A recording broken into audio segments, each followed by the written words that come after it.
बच्चों, आज next topic हम स्टार्ट कर रहे हैं।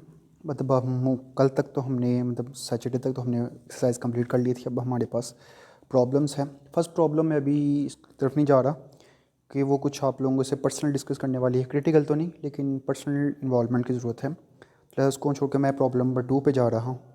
अब प्रॉब्लम नंबर 2 है, calcium company reports of following data for सितंबर। उसमें प्रोडक्शन है, सबसे पहले प्रोडक्ट ए और प्रोडक्ट बी है। प्रोडक्ट ए के 10,000 यूनिट्स और प्रोडक्ट बी के 8,000 यूनिट्स। पर unit production cost applicable to beginning inventories and September production.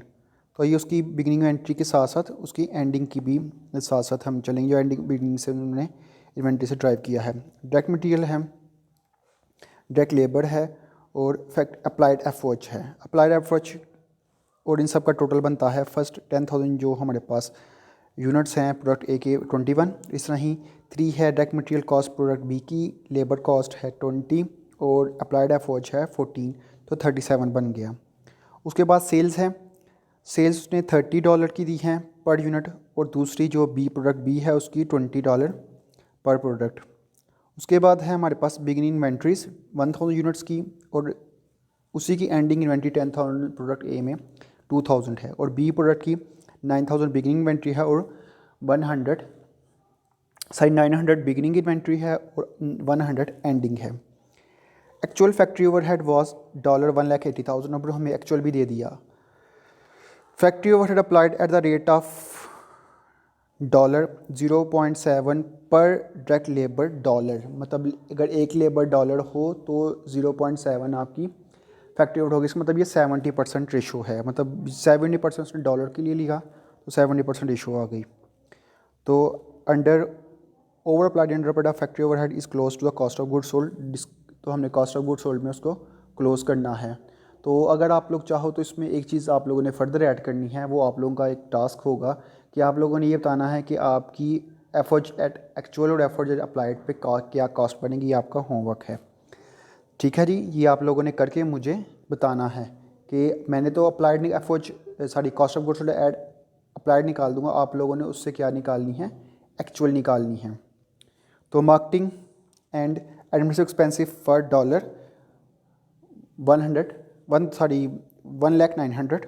अब रिक्वायरमेंट है मैं कि ओवर या अंडर अप्लाइड फैक्ट्री ओवरहेड निकालें, cost of goods manufactured, cost of goods sold और ऑपरेटिव इनकम। अब इसमें हमें डायरेक्ट मटेरियल कॉस्ट दी, तो इसका मतलब हमें रॉ मटेरियल बिगिनिंग नहीं चाहिए।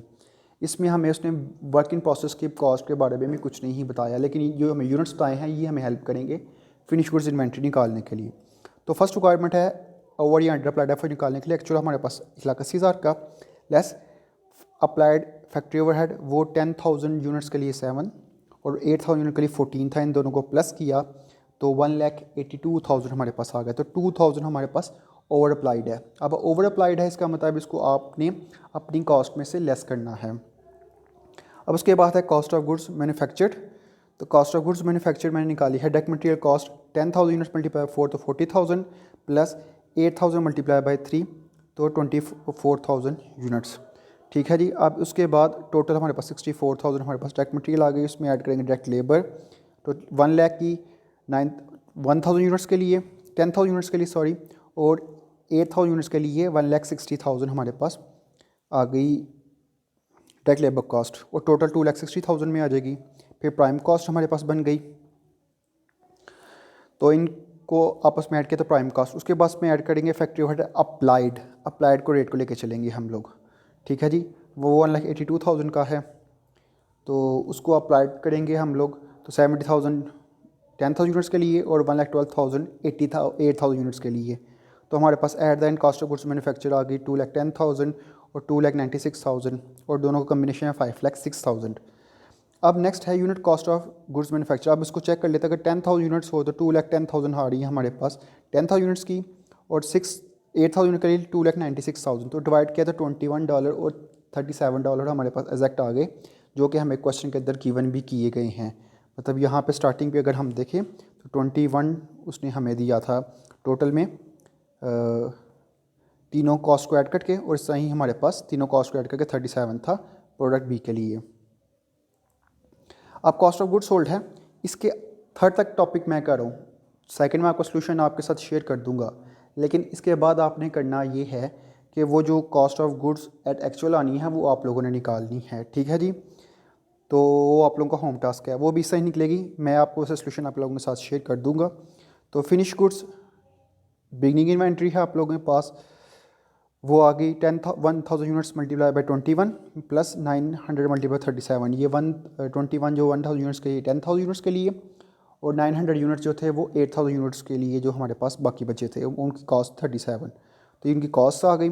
आप finish cost of goods manufacture में इनको ऐड किया तो cost of goods available for sales आ गई हमारे पास। उसमें लेस किया फिनिश गुड्स एंडिंग को 2000 एंडिंग की थी 10,000 यूनिट्स के अंडर, और 100 थी 8000 यूनिट्स के अंदर। उनकी कॉस्ट से मल्टीप्लाई किया तो उनकी कॉस्ट में से लेस कर देंगे तो कॉस्ट ऑफ गुड्स सोल्ड ये एक्चुअल नहीं है, ये अप्लाइड है। तो आपने एक्चुअल निकालनी है। अब एक्चुअल कैसे निकलेगी आप लोगों के लिए, अगर आप लोग चाहो तो मैं उसको आपको सोल्यूशन सेंड कर देता हूँ, लेकिन आप लोगों ने करके मुझे शेयर करना है। तो आज का टॉपिक यही है। अब रिक्वायरमेंट नंबर 1, 2, 3 मैंने कर दी, और रिक्वायरमेंट नंबर 4 आप लोगों का होम टास्क है। ओके जी, अल्लाह हाफिज़।